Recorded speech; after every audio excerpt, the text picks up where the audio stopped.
top stories. Get the news before it's history in the morning. We talk about somebody here that I'm sitting in front of. He reminds me that the last time I saw him or we last saw each other was 8 years ago. He hasn't changed at all. He's still tall. He's still very dark. He still smiles. He's still a very happy chap. And that is why today we're going to be going from PS to Senegal, from Bundesliga dressing rooms to Norway, and also from scoring goals to now developing the new generation of strikers.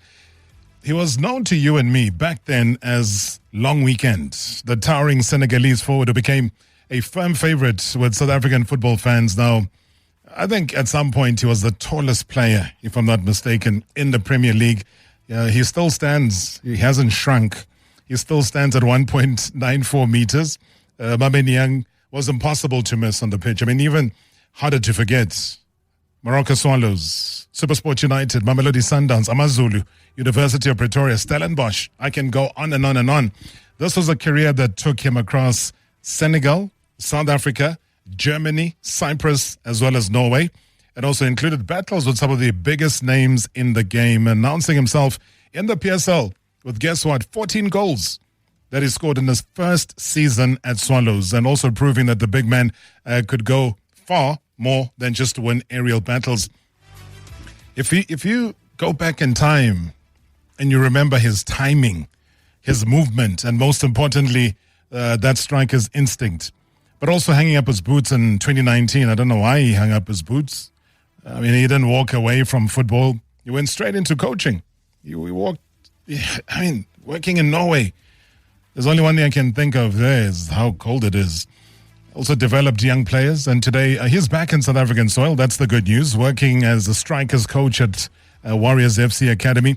And there's also another side to Mame Cheikh. I mean, the man away from football. I'm talking about a father, a traveler, a man who's embraced a quieter, more minimalistic type of life in Norway, very different from the noise and the pressure of professional football.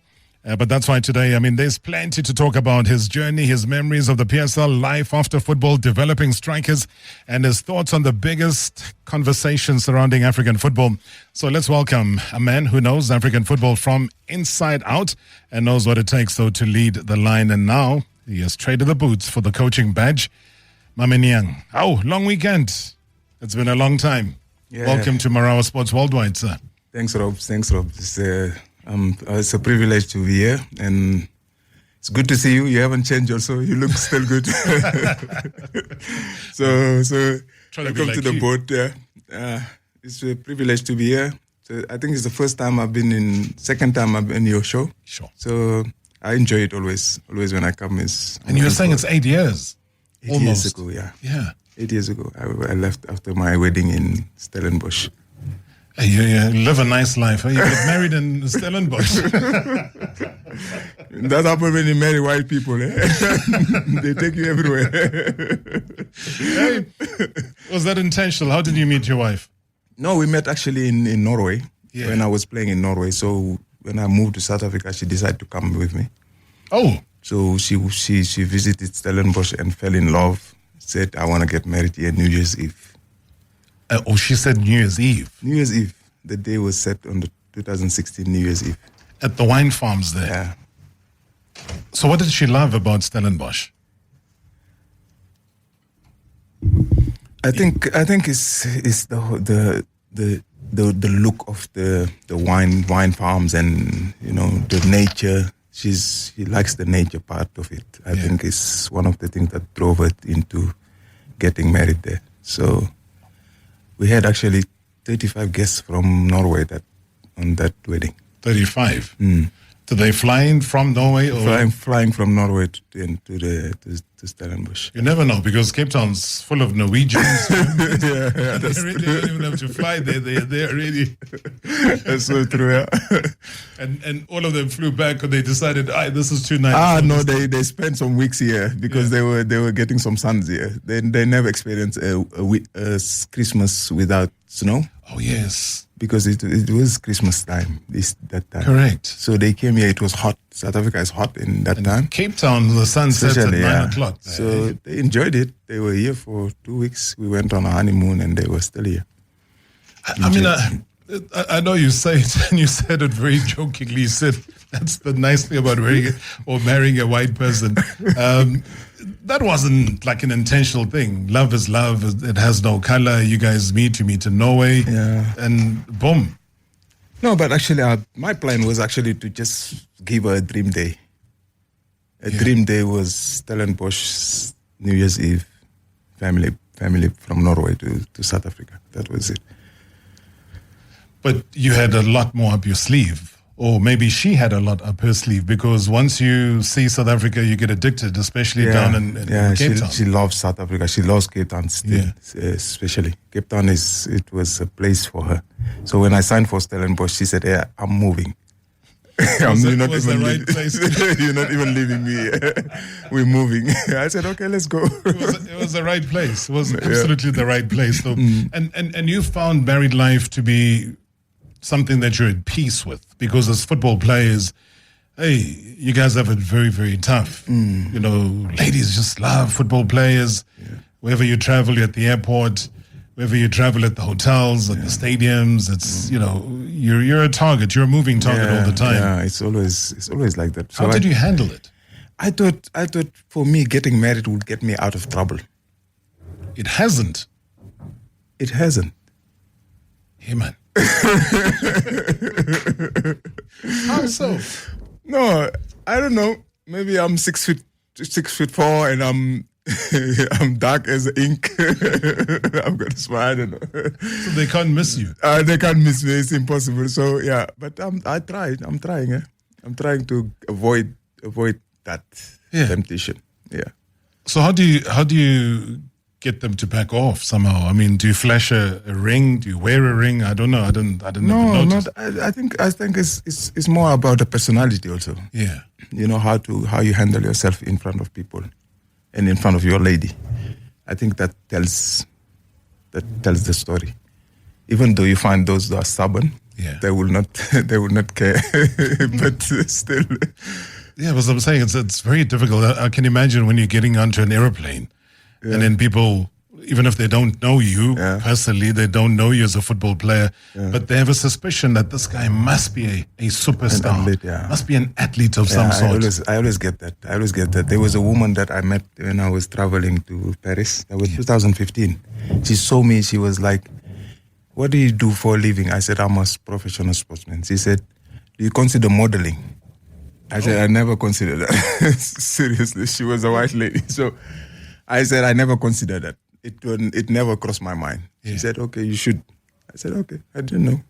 Well, I love she offering you a big contract. She can't just say something like that and then walk exactly. away. I said, "If you bring the paper, I'll sign it now. I leave soccer." Exactly. You could be modeling underwear for some strange reason. You could be doing all of those things. Yeah. But do you ever regret having to call time on football? Because if I'm not mistaken, it was around 2019 when you decided to hang up your boots. Yeah. You regret that? Were you forced into that? What prompted the move to say, you know what, the game that I love so much, let me leave it? To be honest, when I did it, I was sitting with Tabo September in his yard. Yeah. And I was just jokingly said, "Tabo, I played 19 years and you know that." I said, "I'm tired. I need to quit." Tabo said, "You're joking, man. Look at you. You're still fit. You love running. You love football." I said, "I love football. But I'm still going to be in football. Yeah. But I just don't want to be in the pitch anymore because I have bad meniscus. You know, in my game, I jump a lot. So my meniscus were giving up. They told me you must do a lot of quad to strengthen your thighs. I did all of that, but I felt like, it was time. I'm tired. I'm exhausted. 19 years of preseason. I never missed one preseason in 19 years. So I felt like, Rob, it was time. It's time. Well, to come back from the break, I want to pick up on that feeling when you say 19 years of preseason, when you feel like it's that time, when you feel like your knees have taken the knock, when you feel like your ligaments just basically are saying, guys, listen, whatever Senegalese version of Sasa Grant is, bring it on. 947. What a man we have in studio, guys. Mame Cheikh Niang. Is that correct? Mm-hmm. Sheikh. Cheikh. Cheikh. It's the French. Yeah. Like I need a hose. Okay, and you come into the show today on the back of big news in Senegal. Hey, a new coach of the national team, Patrick Vieira. What's your feeling? What's your take about this fresh news that's come through? I think it's exciting. So a lot of Senegalese people are talking about it, and I think we needed a little bit of character into the team. Yeah. Because I'm not saying the previous coaches didn't have character, but Vieira bring a different touch of character, and I feel that's what this new generation needs to overcome certain things. But also a very high-profile individual, very opinionated person, somebody who's been to the trenches, has had more fights than anybody else on and off the field. Yeah. What do you think he'll bring that's different, to a Senegalese nation that's been waiting for success for a very long time? I regard you still as African champions. Yeah. You were quite critical of the decision that was taken by CAF of bringing Morocco on board to be the champions. I know that we're still awaiting. Days are getting closer. October is when CAS will make a decision. Yeah. What's your feeling now when you reflect back on those crazy moments of the Africa Cup of Nations? No, I still think it's a negative touch of African football when you award a national team to be champion, and 2 months later you come back, went to the office and come to strip away the trophy. I think it's very negative to look for our football. And despite all these negative comments from Carragher and all these Europeans, it sends a strong message to the African community to say, okay, listen, it shouldn't happen like that. I mean, come on. You write Senegal champion on the cup, you send them home, gave them the money, they share the money, they took the trophy home, you come back and said, okay, give back the trophy now, it belongs to Morocco. I don't know, Rob, it doesn't sound nice to hear that, So one thing I've said very, very consistently on this show is that I've never seen Morocco lift the trophy. Yeah. So the only country I saw lifting the trophy is Senegal. Yeah, exactly. And if anything changes, my goodness, I think football changes forever. Forever, exactly. There was a story I saw the other day. A guy is asking a kid that comes from 3 generations after, and he asked his grandfather, "Oh, so you guys won the AFCON 2026?" He said yes. He said, "What was the score?" But he couldn't answer him because there was no score, basically. And that makes sense, to be honest. So you can't, I don't know how they can do such a things. What does that make you feel about the leadership of CAF? Because at the end of the day, the CAF president might say, no, it's a decision that's been taken by an appeals committee, but it's an appeals committee of CAF.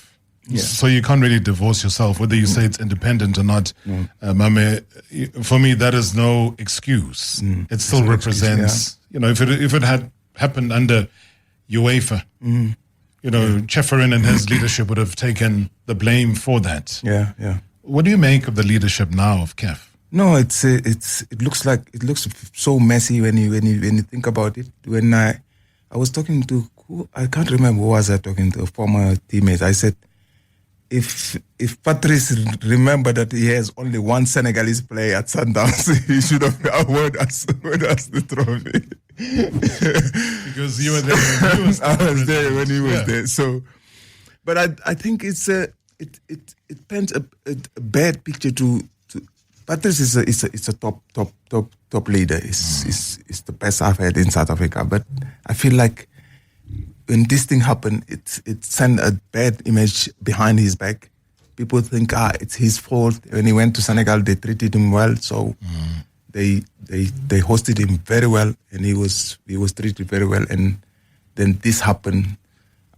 It's very confusing for his part, because I felt like we didn't deserve that. Yeah, no, you didn't. And I think you have a lot of support not only from some of us or other South Africans and Africans, I think the world really sees it because we always say the referee's decision is final. It's final, yeah. And you leave a decision that's taken on the field to be exactly that. The game continued and a trophy was awarded. So you can't really backtrack on that. You never played for Senegal, the national team. I played friendly games only. And I was on the bench when Togo beat us in the World Cup qualification. Yeah. Yeah. But never got a full cap. No, never. I have 3 full caps, but it was friendly games. Yeah. Yes, correct. So I'm just saying, like an official competition. Yeah, not official competition. Yeah.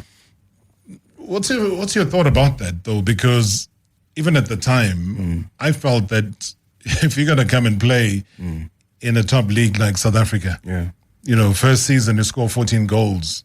It's difficult. I can count in one hand players who've been able to do that and more in one season.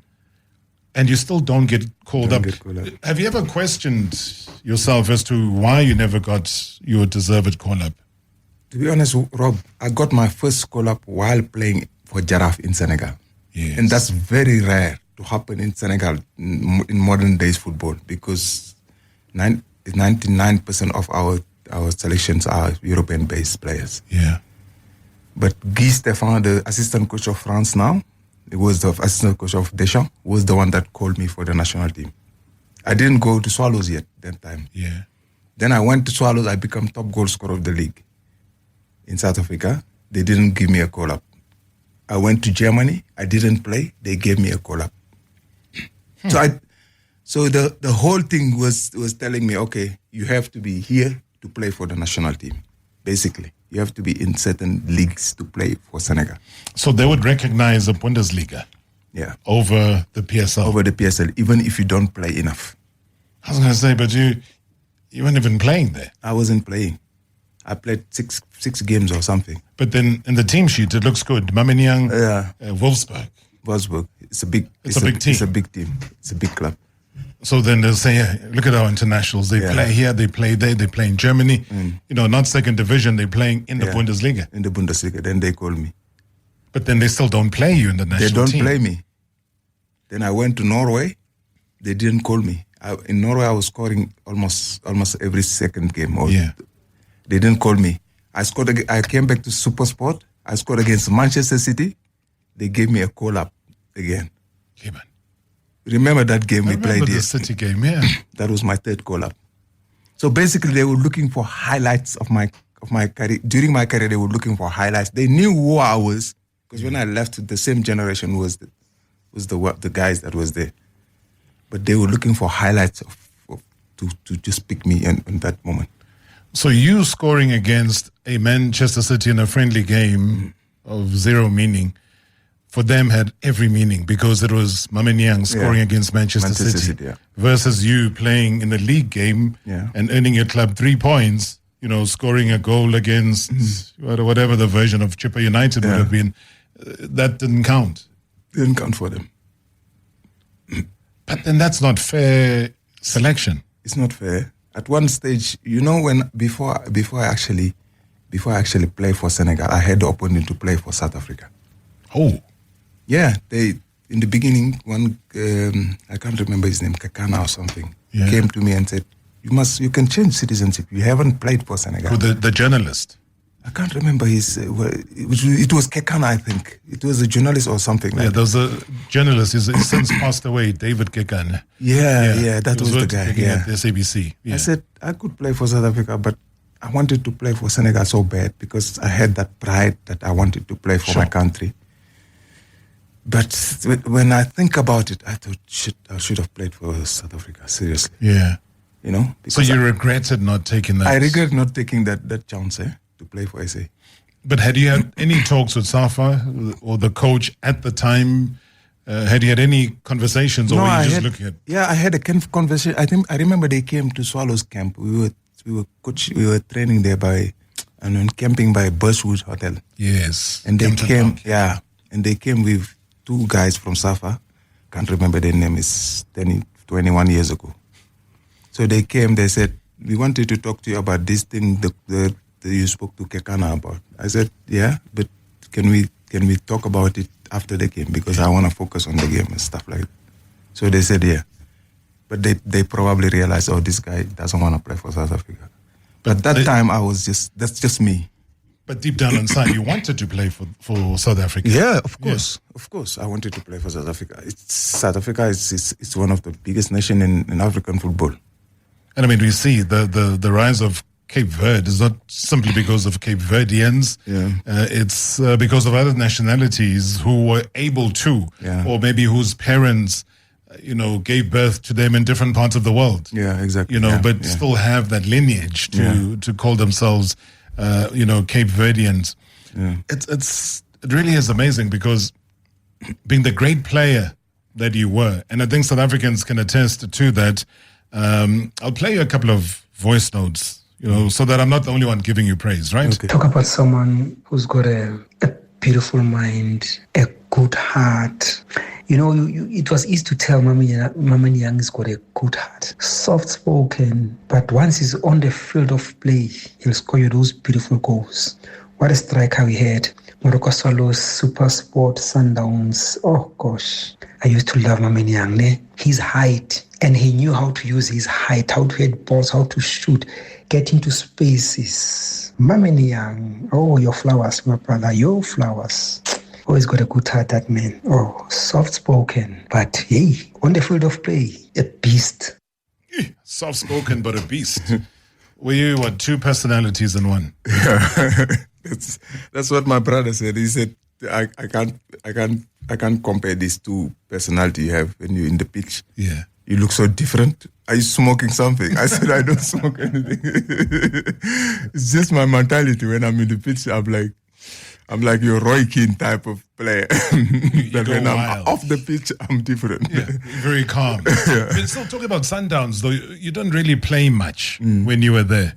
It was just 1 goal in 5 games. Yeah. What happened? No, the Sundowns is, Rob, I took the Sundowns deal despite Pirates wanting to sign me. And I chose Sundowns and Maritzburg United also wanted you? Yeah. Yeah. I chose Sundowns because I was coming close to the end of my career. I thought, now let me take the money. Oh. At that time, I wanted the money. To be honest with you, I wanted the money. Sorry.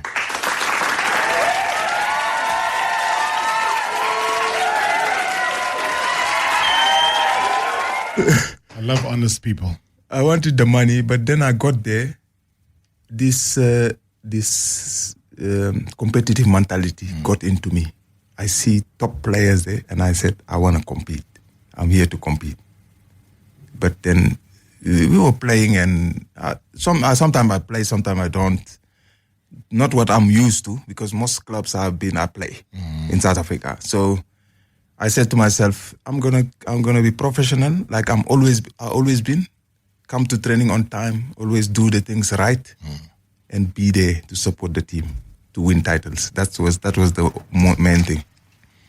I mean, you obviously wished you had played more, because that's what every player wants to do. Yeah, especially that time. I wish it. And the funny thing is, my first 4 games for Sundowns. First game, I was man of the match, and I gave an assist. That was my first game against Maritzburg. Yeah. Second game, we play Ajax. We lost 2-0, 2-1. Third game, Swallows, I scored. Fourth game, we play Pirates. That was the derby. We lost 3-0 or 2-0, something like that. Then I was out. Then I come in. Then I come out. I felt like, what's happening? And I felt like at that moment I was the best. It was the best time of my. Physically, I was feeling myself. Really? Were you at your peak? Even better than Swallows? I was in my peak of my career, because remember I came to Tax, I scored 10 goals. Came to SuperSport, 11 goals. Yeah. In 2 seasons I scored 20 something goals. Then I came to Sundowns. It was on my peak. At Swallows, I was just a youngster with a lot of energy. Yes. Because people didn't know me then. Before they realized I've got 14 goals already. Sure. I was then when I got to Tax, SuperSport, Sundowns, those 3 years are the best time of my career. Physically, I was good, and that's the time I was definitely terrorizing the defense in South Africa. Pirates, Chiefs, Sundowns. I remember when I came, Patrice said to the defenders, now your headaches is done. He's here now. You can rest. So yeah, that was the time I actually enjoyed my game the most. That is crazy business. Yeah. I need to go for a break, but are you happy to play a little bit of a quiz with me? Yeah. You sure? Yeah. All right. Sure. So for all the Senegalese players that have played in the PSL, who's the top goal scorer? Senegal is me. Who's me? Mame Cheikh. You know all the Senegalese players that have played in South Africa, basically. You remember them by name or just a few. Who do you remember? I remember Mamadou Diallo. We came together. He was playing for Cosmos. I remember Isassar. Yeah. Mo Diouf. We played together Super Sport. I remember Niang. That I brought to Super Sport, actually. I brought to Super Sport. Oh, were you an agent? No, I wasn't an agent. Kevin was looking at a striker. I sent it to him. There's not many Senegalese that played in the PSL. I think I'm the first to come to the PSL. So many came on trial but didn't succeed, though. Yeah, Mamadou Diallo, El Hadj Sam, Issassa, like you rightfully say, Mo Diouf. Yeah. So you say you were the top goal scorer by far? Yeah, by far. Yeah. So if I had to combine all the Senegalese players and their goals, who would be the top goal scorer? All the ones that played here? Or all the ones that played here. All the Senegalese players that played in South Africa. Yeah. If I had to combine all of their goals that they scored in South Africa, who would be the top goal scorer? Me. 947. Yo Darovi, Kitaba. Ay, Darovi. Mame Cheikh. Ay, the town of Senegal. Baba. Ay. Sweet man of the field. This is the field. Hey, a bulldozer, a tall bulldozer. Like Darovi. Ay. Hi, Mr. Marawa and the team. Mame Cheikh, since you are a striker coach, what do you do when you confronted with a situation where a striker is brilliant? Unfortunately, the system applied by a specific club does not suit the what you call the striker. Who should adjust, the striker or the club? David in Parkwood. Maybe let's pick it up there. Who has to adjust, the striker or the club? Sorry, yeah? The striker needs to adjust and the club needs to help him adjust. Because I've been in that situation in Cyprus where I went to the club and they fired the coach that signed me. And the new coach that came wanted to play counter-attack. So he wanted the strikers with speed. Sure. So they go as far as firing the coach for bringing you in? Yeah. No, because they want a different style of play. The coach that came wanted a different style of play. Oh, so I see. So they have to sacrifice me in order for him to play the game he wants to play. That can't make you feel great. No. But one of the things that I know, especially I know that time was very scarce in Germany and so on, but there were great players. I mean, you would play alongside guys like Eden Dzeko. I don't know which other big names. Graffiti, Marcelinho, yeah. Was that an inspiring time for you? When you see players who then shoot off and become big world superstars as well. What did that say to you? No, that was the highlight of my career by far. Yeah. If you take out the top goal scorer, the winning top goal scorer, and joining Sundowns. Bundesliga was the highlight because when I went to Bundesliga, I was very young. I was 21, and I normally when you go to those leagues, you come from Africa, you join Belgium league or French league, you grow into leagues before you join Bundesliga. Then you're ready. But I jumped from Africa to Bundesliga. Sure. So that jump made me realize that actually I'm lucky to be here, but I wasn't ready to be there. It was too soon.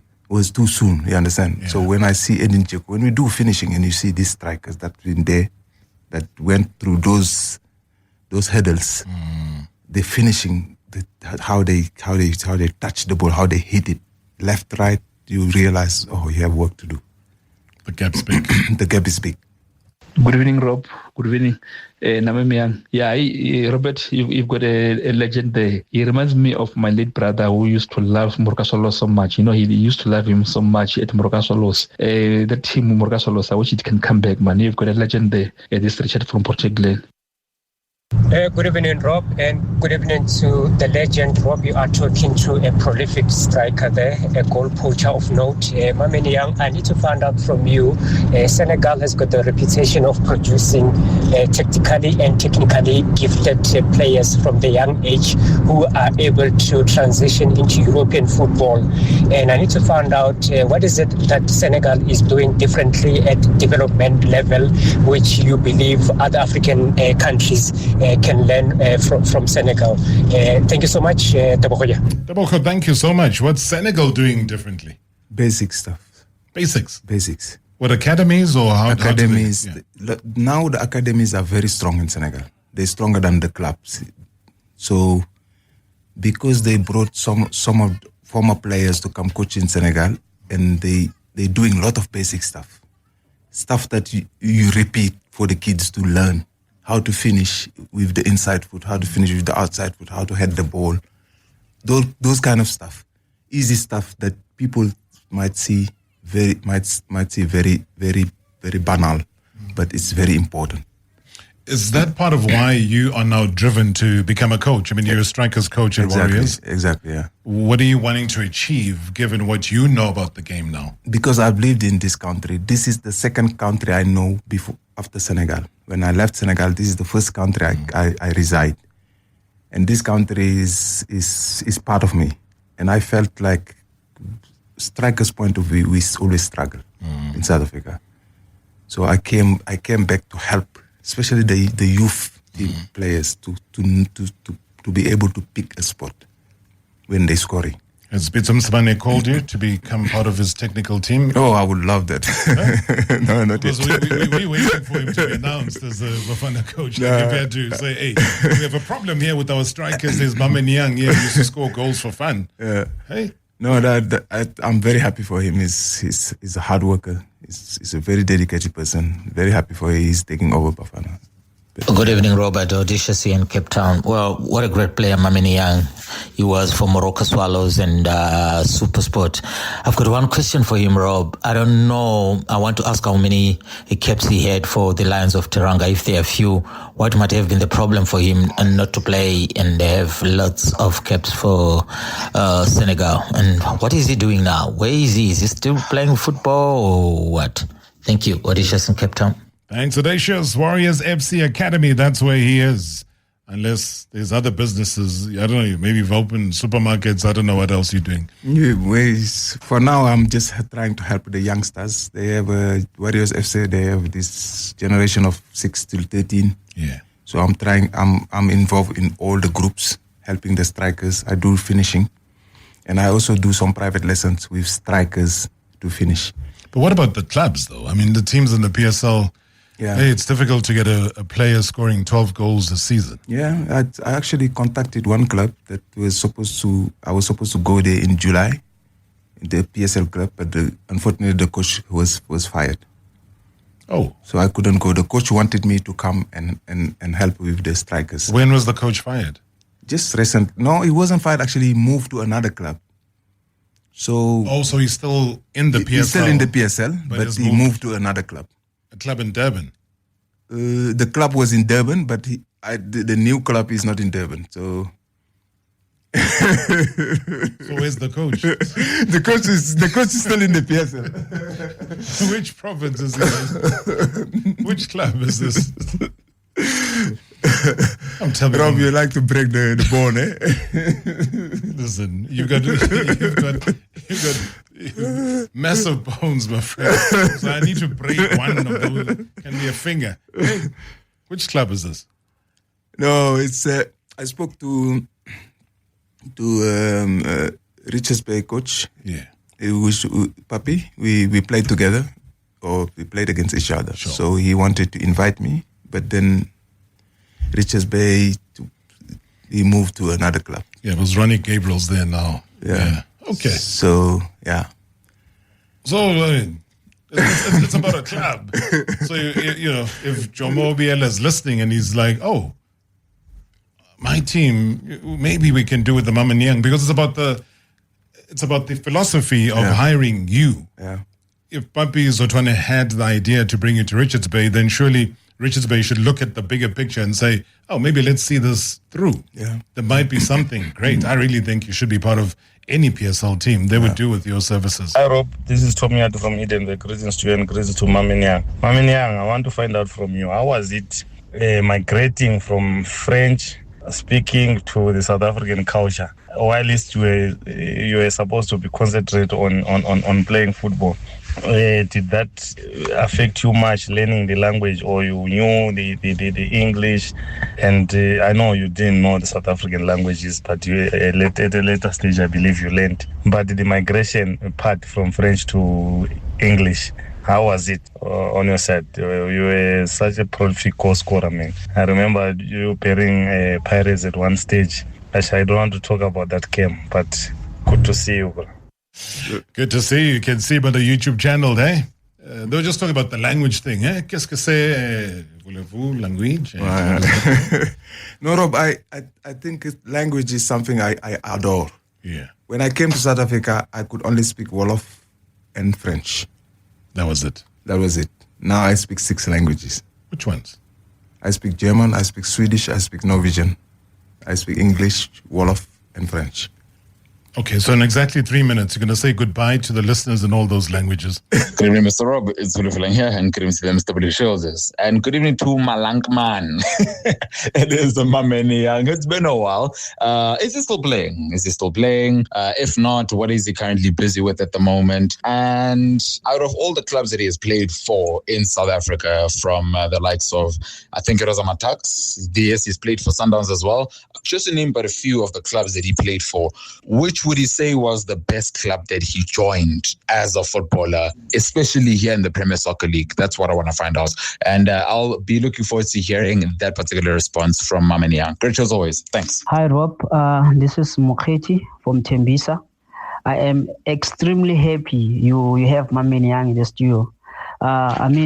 A week ago, I was speaking about him, how lethal he was, and hearing him to understand what an incredible human being is. I just want to let him know that as South Africans, we are grateful that he made sure that we got entertained. My question to him, what does he think about the proposed move for Ibrahim Mbaye to Liverpool? Thank you.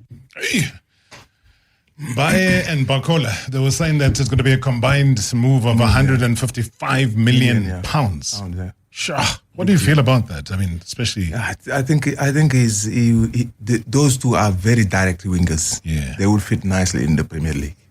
I think it will be a good move for them. And Liverpool, great. I mean, new coach as well, so new ideas. Yeah, new ideas, yeah. Yeah. And in Premier League, it's very direct, so they will enjoy it there. Gavin Hunt's still your friend? Yeah. 100%. Always. Hey? Always. Do you regret him launching you the way that he did? No, I owe him one for that. I told him that you got me and you got me nicely there, and now I'm trending all over social media. You're all over social media. Hey, that clip has gone viral. No, it's crazy. Oh, it's like, but there's no lie there. Everything that's said is the truth. It's true, eh? Oh wow, it's true, Rob. I was a virgin when I came here. You were a virgin when I came here. Are you sure? At what age was this? 21. At 21? Yeah. So the first person to know that you were a virgin was Gavin Hunt. Gavin Hunt, yeah. And then Gavin Hunt made sure that you lose your virginity in South Africa. And then you get all the goals that are needed for the team to win. That's all he wanted. So after everything happened, you felt lighter? Mm-hmm. For and sure. The goals were happening afterwards. The goals were flowing. You were breaking records. I was breaking records. No. Oh, man. Look at you now, hey? Father of 2, a married man. So I guess you just needed a Gavin touch. I needed Gavin touch, yeah. You know, Sundowns, Piano and Shushain, then I don't know what you call Gavin's wine. Hey. If I say this, I'll never be on radio ever again. So let me keep it to myself. Mame Niang. I mean, what an absolute pleasure, man. I didn't think I'd get to see you. I know we've been trying for a long, long time to get you to come into the show. Yeah. I think people are just more than happy. They're excited. I'm looking at social media. I'm looking at the YouTube channel.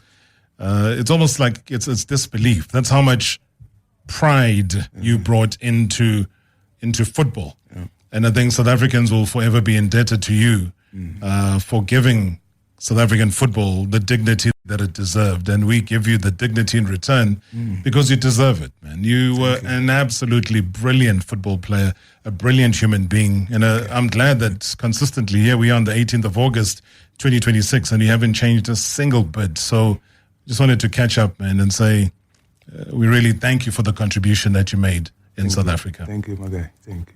What's your favorite song these days? My favorite song is I'm not a music person, Rob. I will tell you my favorite song ever in South Africa. Okay. It was Freshly Ground, Doobie Doo. You remember that song? Just sing it for me. Doobie Doobie. That song, Rob, I'll never forget that song. That's the song that brought my. I don't know. There's something about that song that I love, you know. That, like what? Oh, I can't wait to be there in line. No. Oh,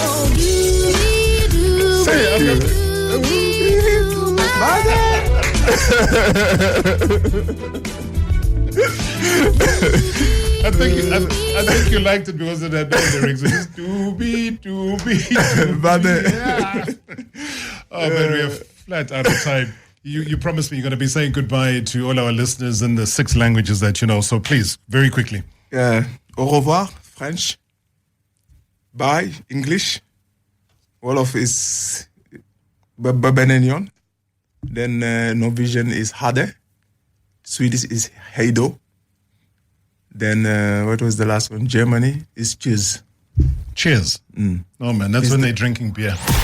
Marawa Sports Worldwide on 947, Monday to Friday from 6 to 7 p.m. #MSW.